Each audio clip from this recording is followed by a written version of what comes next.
My name is John Wood Jr. I'm with an organization called Better Angels. Better Angels is dedicated to the work of political depolarization and really sort of creating a sense of shared identity and common community across political lines, from left to right, Republican, Democrat, and everything else in between. But of course, within these groups falls many other categories. And one of the things that is really a difficult matter for us to deal with in the context of our politics today, and our society more generally speaking, is race. Race relations. It's one of the great challenges of American history, maybe the great challenge of American history.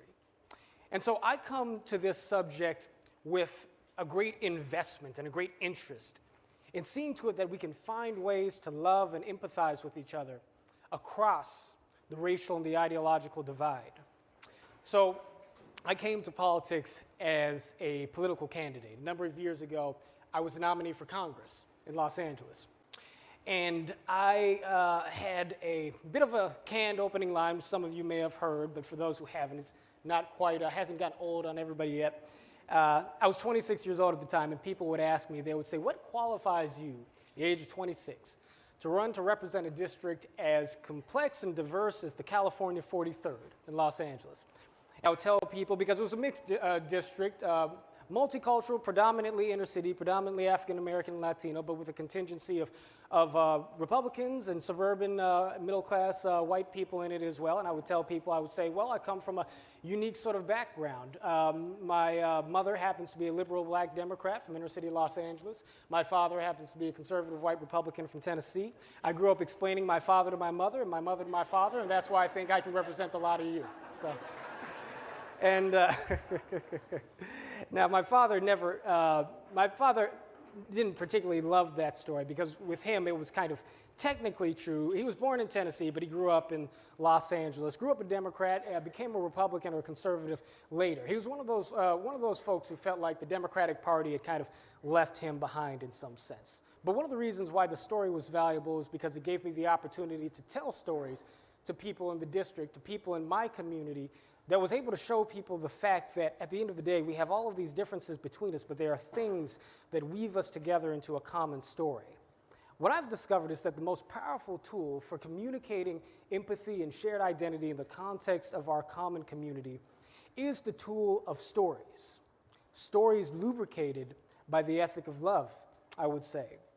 And so my father, he is a conservative, he is a person from the South. Even though his politics shifted over time, he raised me in a very traditionalist sort of way in many respects, raised me to believe that the United States of America was the greatest country on earth, that there was something unique and exceptional about our culture and so forth. But my father was a person whose heroes in life growing up were Willie Mays and Muhammad Ali and Bill Evans, white jazz pianists who came to fame playing with John Coltrane and Miles Davis. My dad was a person who loved black culture from the very beginning, a person who had spent his career, he's a jazz musician himself, playing with black musicians, working with black artists, and he raised 2 black sons who he loved more than anyone else in this world.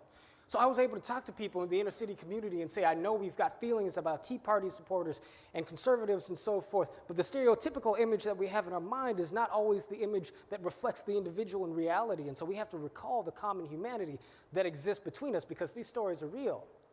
And one of the things I was able to do in campaigning in front of conservatives in the community, talking to Republicans in Los Angeles and elsewhere, was to talk about the inner city stories that they don't know and the reasons why people of color feel a certain way oftentimes, feel a certain sense of inward conflict about our love for this country, the United States of America.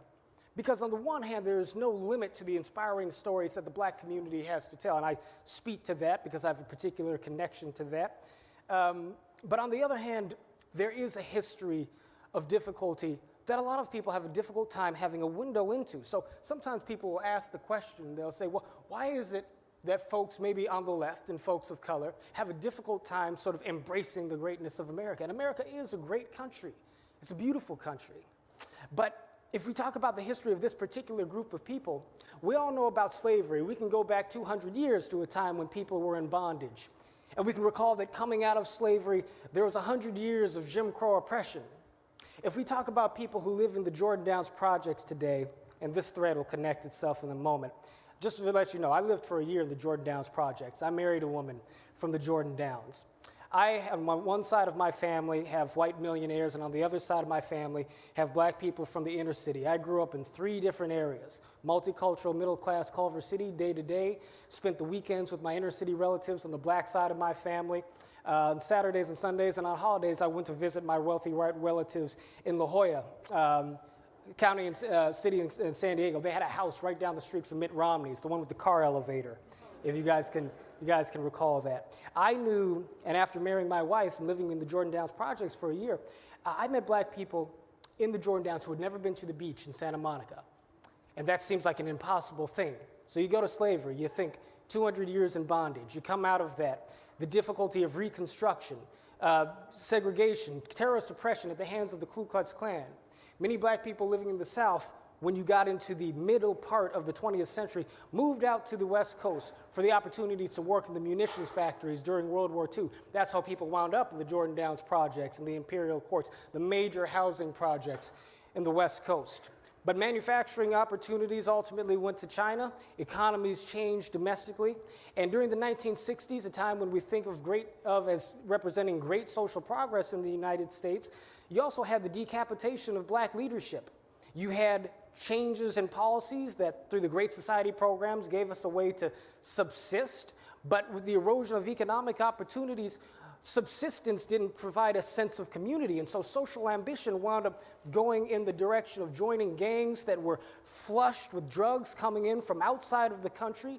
The domestic economy, the way to find ourselves in a situation to where we had a sense of community around us, was tied to a life of crime and violence, and then mass incarceration comes on top of that. And it leads us to a situation to where, to this very day, in 2019, we have young black men living in inner city housing developments and projects whose only experience with white people has been experience with aggressive police officers, overworked social workers, and public school teachers who very oftentimes mean well but can't keep up with the demands of the job. Tell me, at what point in this story has a young person in the Jordan Downs projects who comes from this history ever truly been free?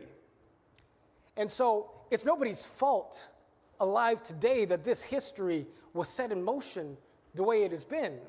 But it does leave us to a situation to where this young man's experience in America has been circumscribed in a vicious sort of way, and yet we wonder, why can't this young man love America the way we do? You know? I'm a young black man, but my experience was different than my brothers in the projects and so forth, right?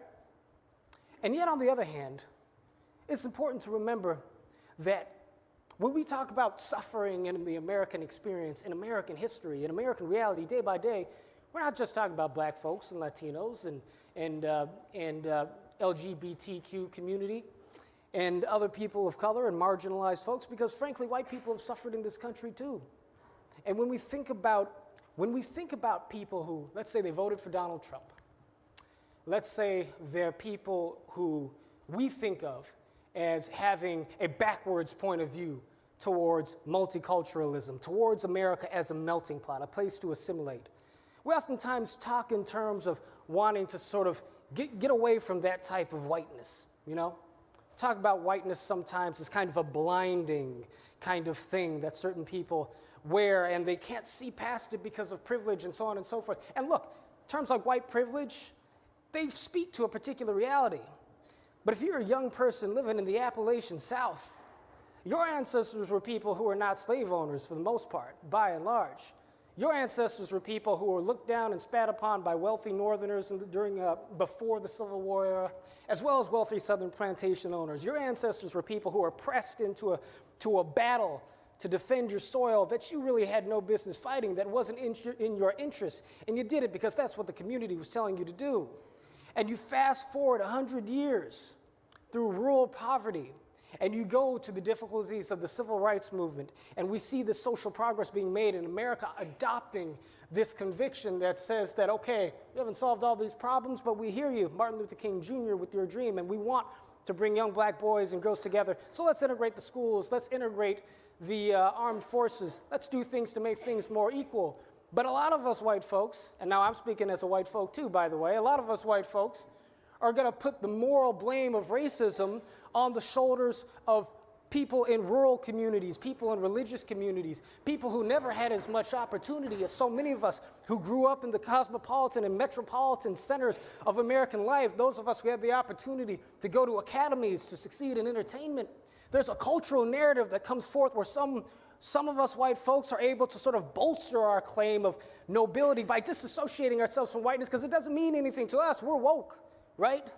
We have a sense of sophistication about us. It's these poor, rural, dirt farming Christian people that are really the problem. Even though we had racism in Los Angeles, we had redlining that kept people in Watts and living along the Crenshaw corridor and in Inglewood from being able to move westward to buy a house in Inglewood because corrupt real estate practices wouldn't allow them to purchase home. They couldn't move east across the Alameda corridor because they get beaten by the cops. That happened in LA. There was plenty of racism in New York City. There's plenty of racism in the urban establishment, but we just act like it's these poor country folks who got a problem. And I'm saying that's not fair. Now look, I'm not here talking to you guys today because I want to blame anyone for anything. We have to take moral responsibility for our past. It's definitely true. I know this clap thing gets on people's nerves a little bit, the Twitter clap, but it's kind of a black thing. A lot of people don't realize that, but so y'all know what I'm talking about. But the thing that I come back to in my own thoughts about this is the fact that if we predicate our goal of creating a common American community in some sense of a shared American identity upon somebody's ability to win a polemical argument, then it's never going to happen. There is truth, and we should all be striving for the objective truth. But we are all destined to strive for the objective truth from the vantage point of our subjective personal experiences. We've all lived different lives. So is there anything that can transcend our differences in the project of trying to create community? And my answer to you is that yes, there is. It is the power of love.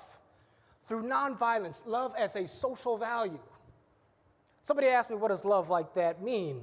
Martin Luther King Jr. described love, agape love, as not affection or romantic interest, but rather as an overriding sense of goodwill towards the other person, even and perhaps especially towards your opponent. It's the type of love that Arthur Brooks writes about in his recent piece, Love Thine Enemies. Love Your Enemies. And Martin Luther King Jr., in talking about integration and the need for us to transcend racism, he didn't talk about it in merely structural terms. Of course, Dr. King was very committed to remedying the mechanisms of structural oppression, but that was the beginning. It was a subcomponent of a larger moral mission.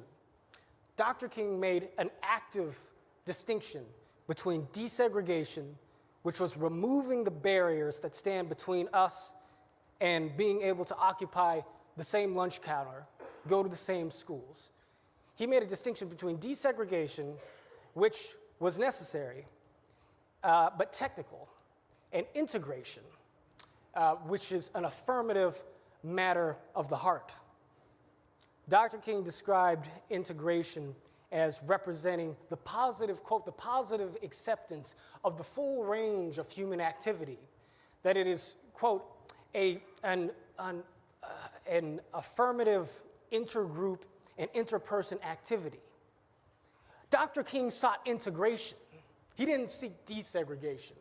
And integration comes when we find ourselves able to recognize the thou-ness in the other person, the fundamental human dignity, meaning that in every word we speak to another person, even and including our oppressors, if we see someone else as oppressing us, we speak that word to him or her with that person's benefit in our minds and in our hearts.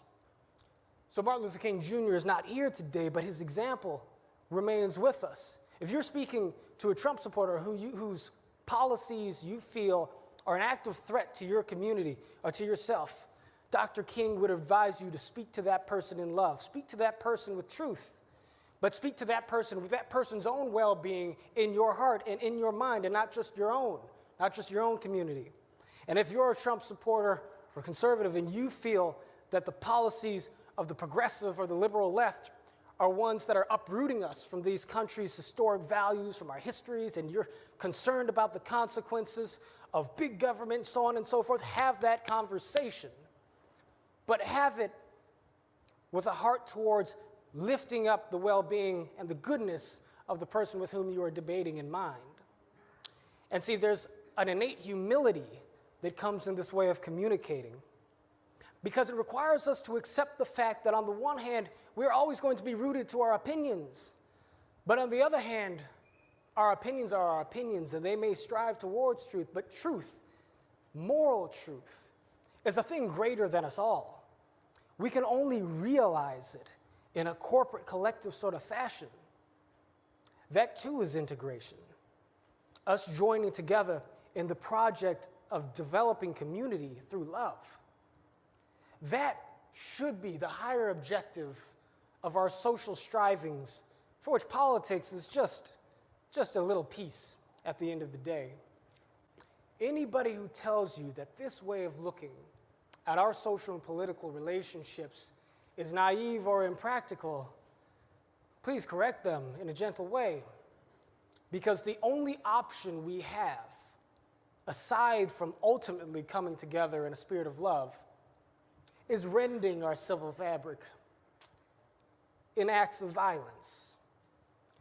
Because societies will go in one direction or another. We don't maintain an equilibrium of what King would call negative peace, the type of peace that is really just the absence of violent conflict. Well, the absence of violent conflict in the absence of love only lasts for a while.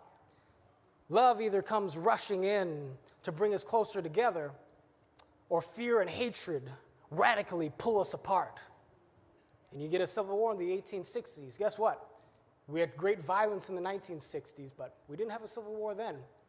We had a moral message that came through, an ethic of love as a transformational social value that allowed us to amplify and restore a sense of common community, and even beyond restoring it, that allowed us to call upon the traditional and conservative values of this country in order to justify an attempt to realize a more progressive and perfect sort of liberal view of what the future could be. Dr. King spoke a language that appealed to everybody's emotional and moral foundations, because love allows you to do just that. When people are coming from a human place, that means they have something in common with you. And so I ask you all to remember that, to adopt this ethos of love and nonviolence in your heart, and to then apply that to the act of community building, because that's what's special about this moment. This audience is an unlikely crowd, let me tell you, especially after talking to a few of y'all for 3 or 4 minutes. It's like, how do we all get in a room together, you know? That didn't happen automatically, except that the better angels of our natures have carried us here. And now we're wondering in this moment, how do we transform this creative energy and this enthusiasm, given the fact that we still, all of us, have all sorts of differences, culturally, politically, etc. How do we transform all of this into a movement towards community building that is able to contend with the forces of polarization and division in our society? And my answer to that is that, first of all, there are a lot of people doing individual and organizational things that can fit together in a structural way that would allow us to employ nonviolence in a manner in this generation, not merely to oppose corrupt laws, but to actually build noble structures, and that's vital. But there's also a spirit to our work here which will allow us to articulate a message of love that is more powerful than the tones of division coming from the right or the left. Because it's not about right or left. It's about humanity. And that should be what it is to be an American, black or white. With that.